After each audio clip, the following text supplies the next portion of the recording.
네, 오늘 함께 살펴볼 말씀은 사도행전 7장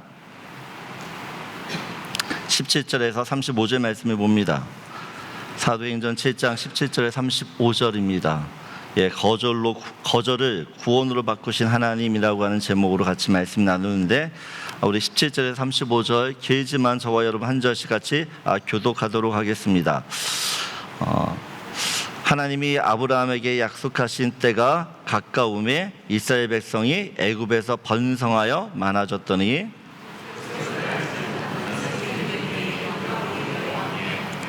그가 우리 족속에게 교활한 방법을 써서 조상들을 괴롭게 하여 그 어린 아이들을 내버려 살지 못하게 하려 할세.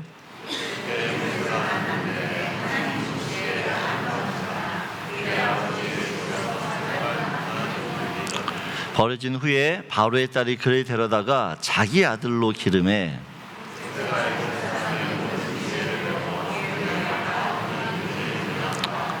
나이가 40이 되매 그 형제 이스라엘 자손을 돌볼 생각이 나더니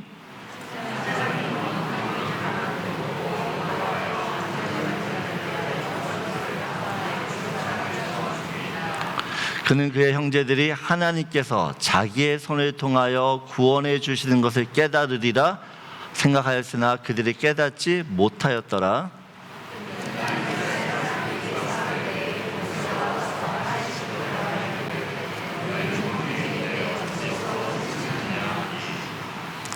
그 동물을 해치는 사람이 모세를 밀어뜨려 이르되 누가 너를 관리와 재판장으로 우리 위에 세웠느냐.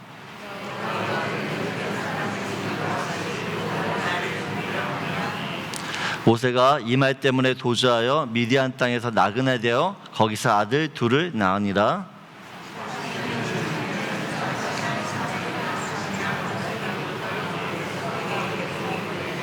모세가 그 광경을 보고 놀랍게 여겨 알아보려고 가까이 가니 주의 소리가 있어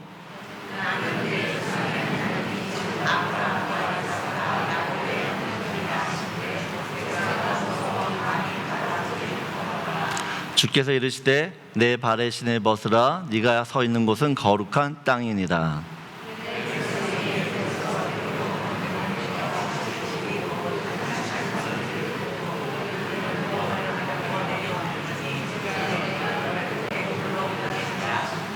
우리 35절 같이 있습니다.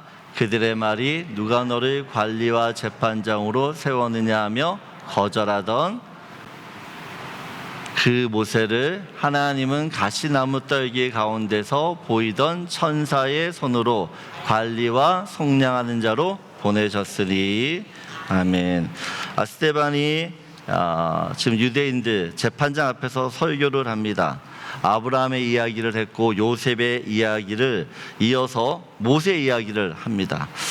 스데반의 설교 이 전체 60절 중에 무려 26절이 모세에 관한 이야기예요. 다른 어떤 인물보다 지금 스데반이 모세에 대한 설교에 포커스를 두고 있다는 걸 보게 되어집니다. 스데반은 왜 이토록 모세에 대한 이야기를 길게 하냐는 것이죠. 두 가지 이유가 있습니다. 첫 번째, 이 출애굽이라고 하는 사건은 이스라엘의 정체성을 보여주는 사건이에요. 하나님께서 자기 백성을 어떻게 구원하시는지 인도하시는지를 정말 보여주는 실제적인 그런 사건이라는 것입니다. 또한 모세는 예수 그리스도를 가장 잘 보여주는 그런 거울과 같은 인물입니다. 요셉도 예수님을 예표하지만 모세는 더욱더 구체적으로 예수님의 모습을 드러내고 있어요. 모세는 구원자였고 또한 중보자였고 선지자였고 말씀을 전하는 자였어요. 예수님이 이 땅에 오셔서 해야 되는 그 모든 일들을 모세가 다 했었고 또 그런 것을 통해서 예수님의 모습들을 지금 보여주고 있는 거죠. 그래서 오늘과 다음 2주간에 걸쳐서 이 스데반이 설교했던 모세에 대해서 좀 살펴보려고 합니다. 오늘 먼저 17절인데요. 17절을 보게 되어지면 이렇게 말씀이 되어 있습니다. 하나님이 아브라함에게 약속하신 때가 가까움에 라고 이야기해요. 스데반이 모세 이야기를 하면서 두 가지 단어에 지금 어떻게 보면 포커스를 합니다. 약속과 때라는 것이에요. 약속과 때. 하나님께서 아브라함에게 가나안 주시겠다라고 약속하셨어요. 그리고 창세기 15장 16절을 보게 되어지면 뭐라고 이야기하시냐? 네 자손 4대 만에 이스라엘 백성들이 가나안 땅으로 다시 돌아올 거다라고 이야기를 해요. 그리고 그 4대가 지나서 드디어 하나님의 때가 된 거죠. 약속의 때가 됐어요. 그래서 이제 이스라엘 백성들이 가나안 땅으로 들어가는 시기가 다 됩니다. 그런데 이상한 건 하나님의 때가 가까워졌는데, 그러면 상황이 좀 좋아져야 되어지고 구원받을 때가 되었으니 형편이 좀 나아져야 될 텐데, 현실은 전혀 그렇지 않다라는 것이에요. 약속의 때가 가까워졌는데, 구원의 날이 이루어졌는데, 여러분 이스라엘 백성들의 삶과 또 그들의 모습들은요 점점 어려워지고 있고, 외부의 그 고난의 강도가 엄청 강해집니다. 19절을 보게 되어지면 같이 읽겠습니다. 그가 우리 족속에게 교활한 방법을 써서 조상들을 괴롭게 하여 그 어린아이들을 내버려 살지 못하게 하려 할세라고 이야기해요. 여러분 우리가 잘 알다시피 애굽 바로 왕이 이 이스라엘 민족의 인구가 너무 기하급수적으로 이제 늘어나니까 두려워서 남자아이가 태어나면 다 죽이라는 명령을 합니다. 여러분 이 시대에 여러분 이스라엘 백성들 각 집안은요 통곡 소리가 끊이지 않아요. 슬픔이 그 모든 그 백성들 안에 있는 거죠. 34절을 보게 되어지면 같이 읽겠습니다. 내 백성이 애굽에서 괴로움 받음을 내가 확실히 보고 그 탄식하는 소리를 듣고 그들을 구원하려고 내려왔노니 이제 내가 너를 애굽으로 보내리라 하시니라. 여러분 지금 하나님이 보시기에도, 하나님이 이스라엘 상을 보시기에도 너무나 참혹한 거예요.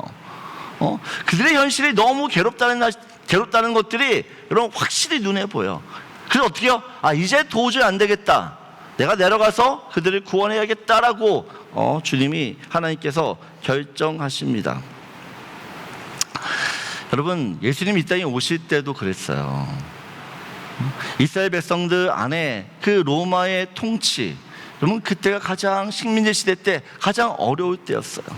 모든 백성들이 빨리 메시아가 와서 이 상황을 바꿔줬으면 좋겠다라고 하는 그 메시아에 대한 어떤 갈망이 최고조에 이르렀어요.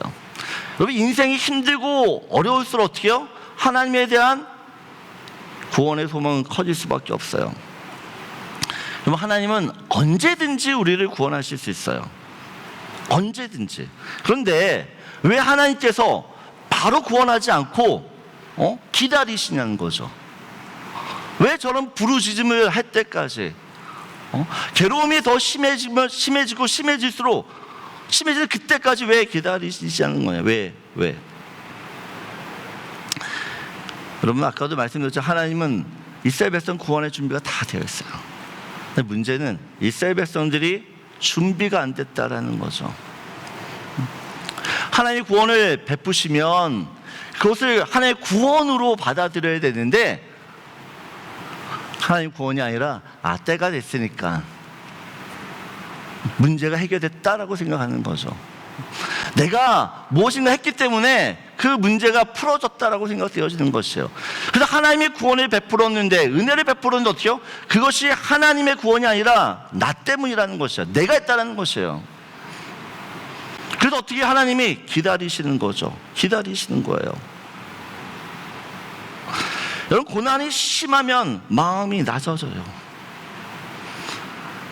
여러분 우리의 삶이 여러분 조금만 높아져도 하나님을 찾지 않습니다.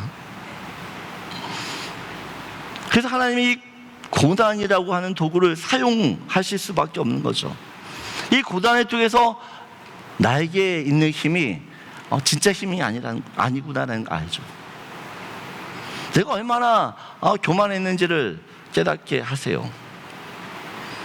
그럴 때 어떻게 우리가 하나님의 시선을 바라보게 되어집니다. 여러분 우리가 살고 있는 밴쿠버가 천당 밑에 999당이라는 거 아시죠? 천당 밑에 999당 살고 계셔서 행복하세요? 왜 이렇게 대답? 행복하세요? 여러분, 이민생활 힘드세요? 안 힘드세요?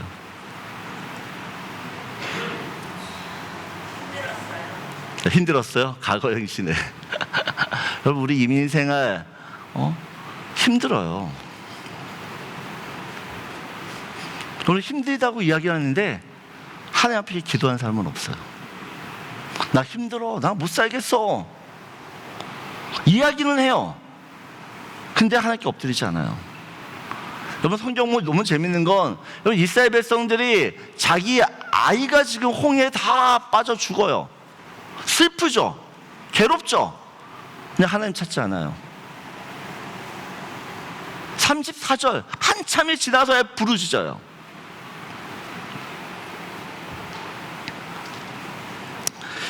여러분, 참 아이러니한 건 내가 완전히 손을 놓고 나는 이제 못한다, 두 발 두 손 다 든 그때 어떻게 해요? 하나님의 역사가 시작되어져요. 하나님의 역사. 여러분, 우리 인생은, 우리는 다 인생의 어두운 밤을 지나요. 이때 여러분, 혼자 버티고 견디지 말고, 여러분, 나를 도우시는 그 주님께 엎드려야 될 줄 믿습니다. 여러분, 인생에 어려움이 오면 여러분 그냥 바짝 주님께 엎드려 살려주세요 하는 게 지혜예요. 그렇지 않으면 어떻게 해요? 그 시간이 길어져요. 내 힘으로 이 고난, 이 어려움 이기면 좋죠. 근데 그렇지 않은 상황들이 있거든요. 여러분, 그때는 빨리 깨닫고 그냥 엎드리는 거예요. 엎드리면 그 고난의 시간이 빨리 지나가게 되어져요. 왜요? 하나님 나를 도우시기 때문에. 그럼 저는 우리 교회인들이 좀 하나님께 부르짖으시면 좋겠어요. 부르짖는 자에게 하나님 반드시 응답하시는 줄 믿습니다. 성경 보면 하나님께 약속의 때를 정하셨어요. 약속의 때를 정하셨어요. 내가 언제 구원하겠다. 분명히 아브라함에게도 430년 4대 만에 돌아올 거다. 여러분, 그 구원에 맞춰 하나님 구원자를 준비시키세요. 뒤에 무디라고 하는 목사님이 모세 인생을 세 시기로 구분합니다. 모세가 120년 살잖아요. 120년. 근데 첫 번째 40년 왕궁에서의 그 인생을요, 썸띵의 인생이라고 이야기합니다. 자신의 능력과 신분과 힘을 가지고 모든 걸 다 할 수 있다라고 하는, 하나님 없이도 내 스스로 큰 일을 이룰 수 있다고 하는 그런 인생이에요. 썸띵의 인생. 그러면 모세가 광야로 이제 가는데 광야 40년 동안 삽니다. 그건 나띵의 인생이라고 이야기해요. 내가 뭔가 할 수 있다고 생각했는데 아무것도 할 수 없는 거예요. 아무것도. 응? 철저한 낮아짐과 고독 속에서 내가 정말 아무것도 아니구나 라고 깨닫게 되어지는 거죠. 마지막 이 40년 모세가 이스라엘의 지도자로 애굽을 인도하죠. 그때 그 인생을 에브리띵의 인생이라고 이야기합니다. 아무것도 아니었는데 하나님 함께 하심으로 모든 것을 할 수 있는 그런 아주 멋있는 인생을 살아요. 인생을. 여러분, 우리 인생도 다 이런 썸띵과 나띵과 에브리띵의 인생이 있어요. 근데 진짜 우리가 살아야 될 인생은 에브리띵의 인생이에요. 주님이 나와 함께 하시기 때문에 내가 모든 걸 할 수 있는 저 여러분들을 소원합니다. 여러분, 하나님이 사람을 쓰실 때는 반드시 시간이라고 하는 이 과정을 통과시키세요. 우리는 자꾸만 결과만 보죠. 당장의 눈앞에 어떤 성과가 빨리 나타나기 원해요. 그래서 내가 기도하면 어떻게 해요? 그 기도가 빨리 이루어지기 원해요. 네, 우리의 기도가 빨리 이루어지기도 하지만 하나님 또 어떻게 해요? 정말 응답 안 하실 때가 있어요. 안 하실 때가 있어요. 시간이 필요한 거죠. 그 시간을 통해서 어떻게 해요? 하나님에 대한 끊임없는 이 믿음들을 우리가 계속해서 어떻게 보면 만들어가는 것이에요. 우리 또 어떻게 해요? 이 시간이란 과정을 반드시 통과해야 됩니다. 모세가 그랬잖아요. 여러분, 이 왕궁에서의 모세는 정말 아주 탁월한 사람이어서, 탁월한 사람. 오늘 22절도 보게 되어지면 모세가 애굽 사람의 모든 지혜를 배웠다라고 이야기해요. 그래서 말과 일에 능했다라고 이야기합니다. 여러분, 이 당시 애굽은 최고의 문명국이에요. 그 최고의 문명국에서 최고의 지혜, 지식, 교육을 다 받아요. 군사, 학문, 행정력, 리더십을 다 갖춰요. 여러분, 우리가 알잖아요. 바로 공주, 그러니까 바로 왕의 딸이 공주의 아들이잖아요, 이 모세가. 그래서 어떻게 보면 이 당시는 모세가 거의 왕이 될 수 있는 그런 서열 2위였어요. 왕이 되려면 모든 것들을 다 여러분 배워야 되는 거죠. 네, 오늘 23절 보면 이렇게 이야기합니다. 모세가 이스라엘 자손, 자기의 백성들 돌볼 생각을 했다라고 이야기를 합니다. 돌볼 생각을 했다. 이 말이 무엇이냐? 때가 됐다라는 것이에요.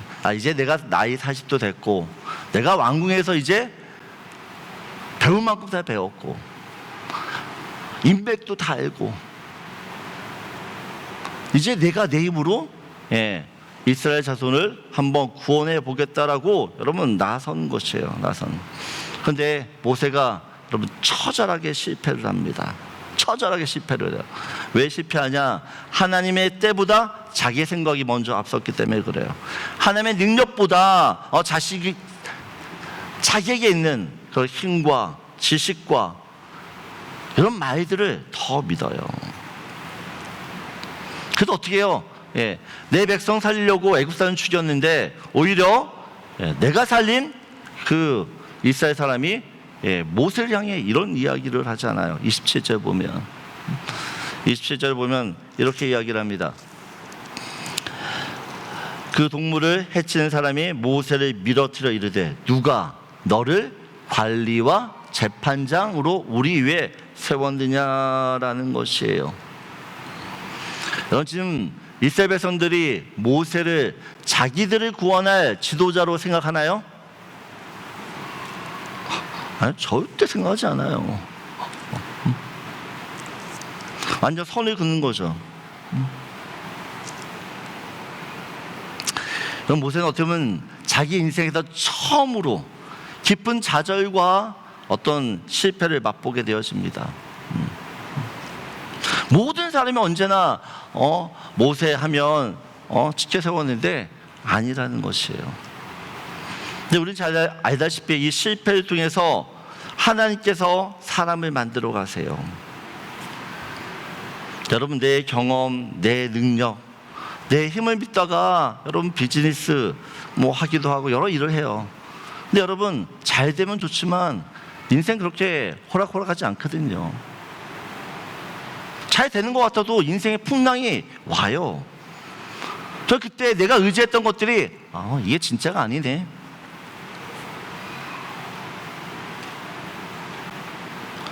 알고 보니 이게 결국 나 때문이라는 것들을 이제 깨닫게 되어집니다.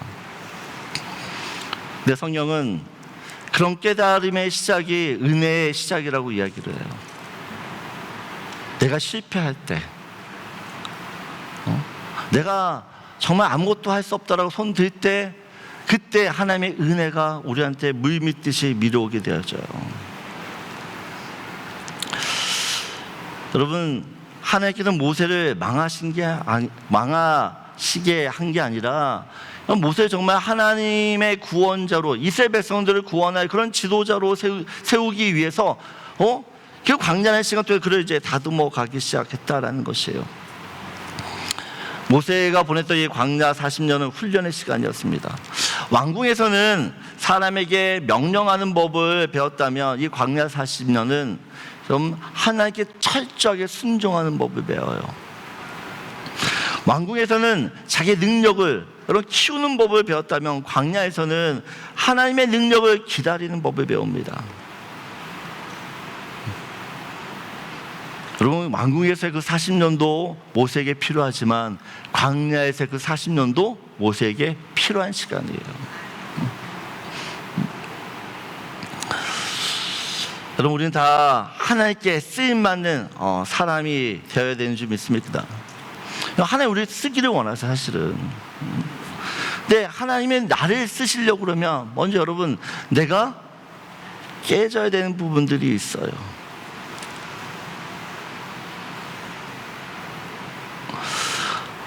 여러분, 내가 내 힘으로 어떤 일을 하려고 할 때마다 여러분, 그 일이 잘 되는 것이 복이 아니에요. 오히려 나는 할 수 없는데 그걸 알기 때문에 하나님께 기도하고 하나님께 도움을 청하고, 그럴 때 그런 도움을 통해서 내 인생이 형통케 되어지는 걸 보면, 아, 이게 진짜 하나님이 하시는 일이구나, 내가 하나님 믿을 수밖에 없구나라는 것들을 그럼 더 깨닫게 되어지는 거, 더 깨닫고. 그럼 우리는 예수를 믿는다라고 이야기해요. 근데 막상 일이 터지면 그러면 우리 기도하지 않아요. 기도보다 먼저 내 머리 굴려요. 어떻게 하면 되지? 이렇게 하면 될까? 저렇게 하면 될까?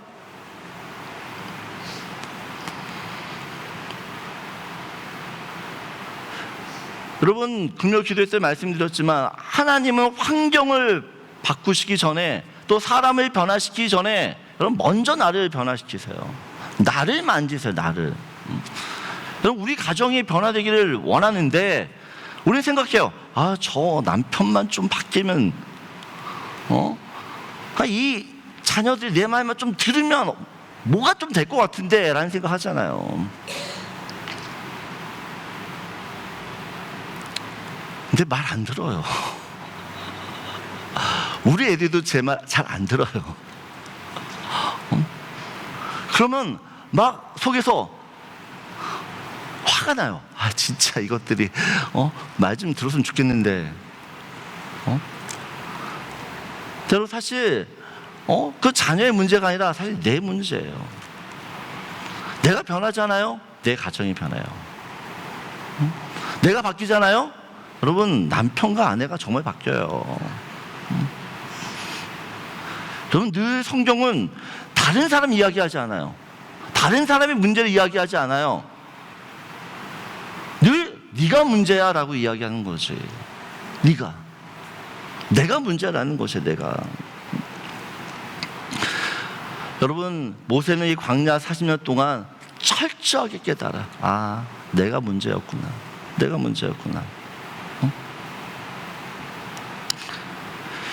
여러분, 이 광야라는 시간, 우리 모든 사람이 광야를 통과합니다. 그 광야의 시간을 통해서 우리가 무엇을 배워야 됩니까?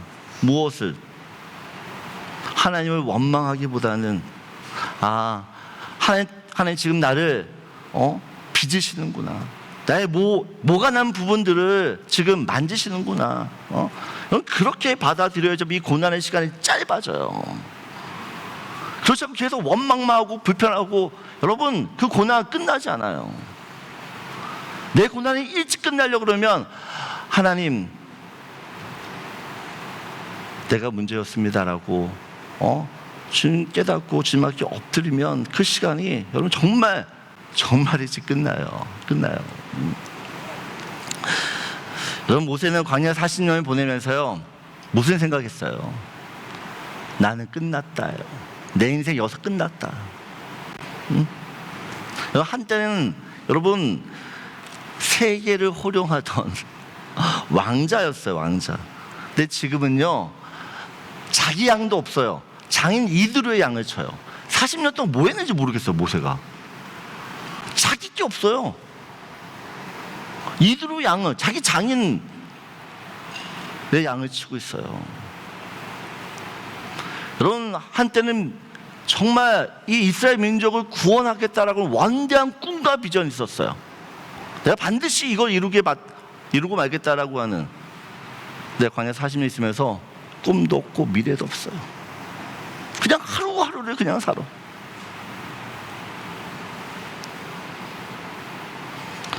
사람들은 모세를 잊었어요. 모세도 이 광야 40년 지나면서 자신을 잊어요. 근데 놀라운 건요, 하나님은 한 번도 모세를 잊은 적이 없다는 것입니다. 하나님은 한 번도 모세를 향한 그 꿈과 비전을 포기한 적이 없어요.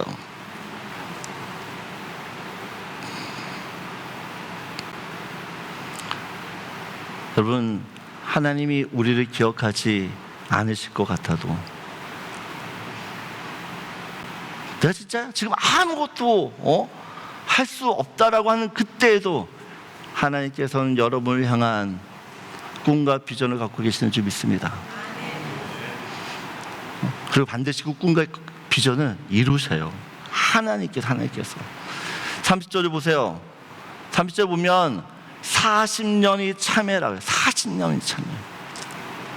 여러분, 이 40년의 시간은요, 모세가 완전히 힘이 빠지는 시간이에요.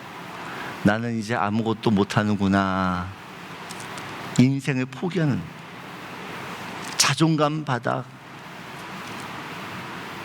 뭐 하나 내세울 거 없는, 그냥 시간을 허송생활한, 세월한, 그냥 그게 허송세월하는 그런 때예요. 누가 봐도 늦은 때예요. 근데 하나님께서 이때가 가장 완벽한 때라고 이야기를 하세요. 여러분, 인생 가운데 나는 늦었어? 아니에요. 그때 하나님이 여러분 인생 가운데서 새 일을 시작하시는 줄 믿습니다. 여러분, 오늘 보면 30절에 하나님께서 모세를 찾아오세요. 그런데 가시떨기 나무의 불꽃으로 찾아오세요.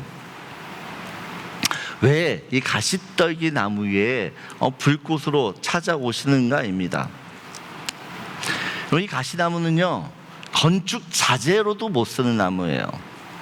그렇다고 열매가 있는 것도 아니에요. 땔감으로 쓸 수 있는 나무도 아니에요. 정말 쓸데없는 나무예요. 거추장스러운 가시가 있기 때문에 별로 그냥 없으면 좋은 나무예요. 근데 하나님께서 그 가시나무에 불로 나타나세요. 이것도 상징이지만 여러분, 이 가시나무가 누구를 상징해요? 먼저는 모세를 상징합니다. 모세. 그 불은 누구를 상징해요? 하나님이죠. 하나님. 여러분, 진짜 볼품없는 인생인데, 쓰잘데기 없는 인생인데, 그 인생에 하나님의 불이 임하니까요, 모든 사람이 기이하게 쳐다보는 나무가 돼요. 여러분, 이 가시나무, 이 가시는 어떻게 보면, 가시가 상징하는 게 뭐냐면, 우리가 잘 알다시피 창세기 3장에 아담과 하와가 범죄를 하잖아요. 그래서 하나님이 심판하십니다. 아담도 심판하시고 또한 뱀도 심판하시고, 그러면서 땅도 심판을 하세요. 뭐라고요? 땅이 앞으로 저주를 받아 가시와 떨기들이 날 거라고 이야기해요. 그럼 성경에서 가시는 저주의 상징이에요. 저주의 상징. 여러분, 우리는 다 하나님께 저주받은 사람이었어요. 그런데 지금 어떻게 해요? 그 저주받은, 어떻게 보면 모세도 자기가 저주받았다 생각한 거죠. 버림받았다 생각했어요. 그런데 그 모세에게 하나님이 임재하시죠. 그리고 훗날, 여러분, 예수님께서 십자가에서 죽으실 때 머리에 뭘 쓰셨어요? 가시관이에요. 가시관. 우리의 모든 저주를 그분이 쓰시고 그 저주에 찔려서 피 흘리시면서 우리 살리신 거죠. 여러분, 우리는 다 가시나무 같은 존재야. 그래서 남을 다 아프게 찔러요. 괴롭게 하는 인생이에요.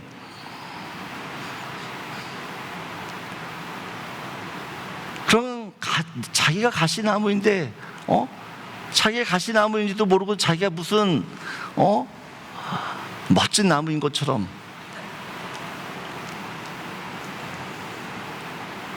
근데 그 가시나무가 난 정말 가시나무구나, 쓸데가 없구나, 여러분 깨달을 때, 자기 자신을 비워낼 때, 여러분 하나님 우리에게 찾아오셔서 우리에게 불을 붙이셔서 완전히 새로운 존재로 빛나게 하시는 줄 믿습니다. 여러분, 우리 안에 성령님이 계세요. 그 성령의 불이 우리 안에 충만하게 되어지면, 여러분 베드로 2장 9절 말씀처럼 우리 인생이 달라질 줄 믿습니다. 택하신 족속이 되는 것이고, 왕같은 제사장이 되는 것이고, 거룩한 나라가 되는 것이고, 그의 소유된 백성으로 살게 되는 줄 믿습니다. 옆에 있는 분들과 인사하시죠. 이렇게 귀한 분인 줄 몰랐습니다. 네, 한 번 더 인사, 만나서 영광입니다. 여러분, 스데반이 모세 이야기를 하면서 정말 유대인들이 하고 싶은 말이 있어요. 하고 싶은 말. 이 모세를 통해서 유대인들이 하고 싶은 말이 35절이에요. 같이 읽겠습니다. 그들의 말이 누가 너를 관리와 재판장으로 세웠느냐 하며 거절하던 그 모세를 하나님은 가시나무 떨기 가운데서 보이던 천사의 손으로 관리와 성령하는 자로 보내셨으니. 무슨 말이냐 이거죠. 유대인들 잘 들으세요. 당신들의 조상들이 하나님이 세우신 모세를 거절했습니다. 배척했습니다. 그런데 하나님께서는 당신이 거절했던 그 모세를 너희를 그 백성들을 구원할 구원자로 다시 세우셨다라는 것이에요. 그러면서 무슨 얘기를 하는 겁니까? 근데 지금 당신도 똑같은 지금 일을 하고 있다는 거죠. 하나님께서 여러분을 구원하기 위해서 예수님을 메시아로 보냈는데 어떻게 해요? 거절했다라는 것이에요. 우리 유대인들은요, 예수님은 우리의 메시아가 될 수 없어. 확인, 자기 스스로가 확인하기 위해서 어떡하냐? 그냥 예수님 십자가에 못 박은 거예요. 예수님 십자가에 못 박았기 때문에 이 사람은 이제 더 이상 우리의 메시아가 될 수 없어라고 도장을 찍어버렸어요. 근데 어떻게 해요? 하나님께서 그 십자가에 죽으신 예수님을 부활시키셨어요. 살리셨죠. 즉 어떻게 해요? 다시 우리를 구원하는 그런 생명의 구원자로 세우셨다라는 것이에요. 더 이상 조상들이 했던 실수를 반복하지 말고 어떻게 해요? 하나님 보내신 그 메시아 예수를 믿으라고 지금 스데반이 이야기를 하고 있는 것입니다. 여러분, 우리 성경을 보면 구약은 어떻게 보면 인간의 실패 역사야. 넘어지고 뭐 때문에? 죄 때문에 넘어지고 모세도 넘어졌고 이스라엘도 넘어졌고 우리도 넘어져요. 근데 그 넘어질 때마다 어떻게 해요? 하나님이 그 자리에 옆에 계시는 거죠. 실패한 모세에게 찾아왔듯이, 또한 그 하나님의 구원을 거절했던 이스라엘 백성을 버리시지 않고 여러분 찾아오세요. 유대인들이 예수님은 메시아가 아니야 라고 했던 그 사람들에게도 주님이 찾아가서 어떻게 해요? 그들 구원하세요. 여러분, 구약은 어떻게 보면 실패 역사지만 신약은 그 실패를 어떻게 보면 완전히 성공의 역사로 바꾸시는 게 예수님의 십자가 사건인 줄 믿습니다. 사람들은 예수님이 실패한 구원자라고 믿었어요. 이제 하나님께서는 그 실패했던 모세를 이스라엘 백성들의 구원자로 삼으셨듯이 예수님을 지금 어떻게 해요? 유대인들에게 또 우리들에게 참된 구원자로 세우신 줄 믿습니다. 여러분, 우리가 그런데 그 예수님 때문에 우리가 구원을 받았지만 우리는 예수님 믿으면서도 사실은 유대인처럼 예수님을 거절할 때가 있어요.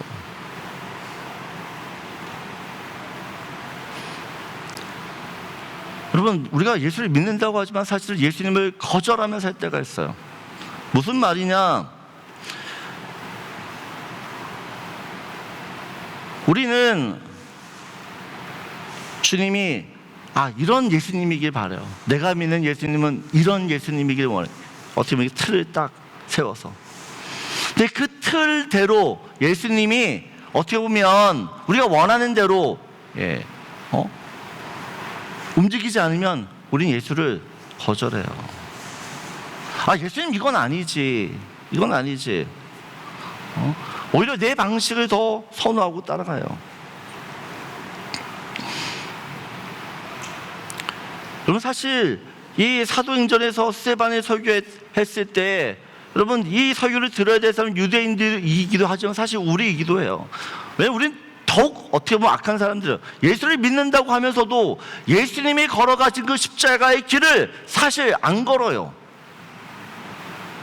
안 걸어요. 정말 예수님의 제자라고 이야기하면 말씀을 믿고 살아고 순종해야 되는데, 여러분, 우리가 말씀에 그렇게 순종하면 살아요? 미안한 말이지만 저도 그렇지만 일주일에 성경 한 자도 안 보는 성도가 얼마나 많은지 아세요? 그리고 내가 예수의 제자라고 이야기해요. 여러분, 우리의 현실이 어떤 현실인지를 우리 스스로가 좀 봐야 돼요.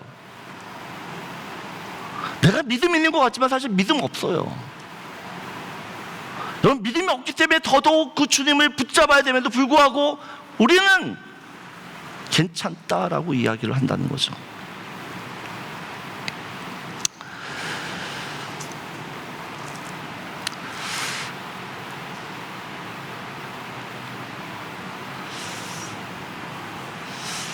다시 한번 우리 오늘 말씀을 통해서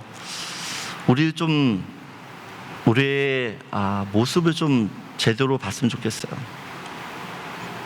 자기를 괜찮은 신앙이로 절대 생각하지 마세요. 내가 괜찮다는 순간에 여러분 교만해지는 것이고, 내가 괜찮다는 순간에 주님 더 찾지 않아요. 나는 부족하고 나는 여전히 죄인이고 그 하나님의 은혜 없이는 살 수 없다라고 하는, 여러분, 그 가난한 마음과 낮아진 마음과 그 불쌍한 마음이 여러분 내 신앙을 지키는 거예요. 여러분, 우리가 다 가시나무라고 생각하셔요. 가시나무. 그 가시나무에 여러분 불이 있을 때만 그 인생이 멋진 인생이 되는 거지, 여러분 불이 없으면 아무 인생도 아니에요.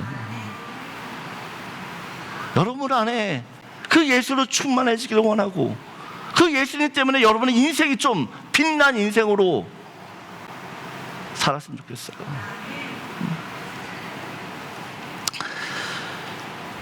여러분, 하나님께서 가시떨기나무 같은 그 실패한 그 모세를 다시 불러요. 그때 여러분 부족하고 초라하지만 그런 나를 부르시는 그 주님의 부르심에 감사해서 오늘도 믿음을 지키며 사는 저와 여러분 되기를 주님의 이름으로 축복합니다. 다 일어나셔서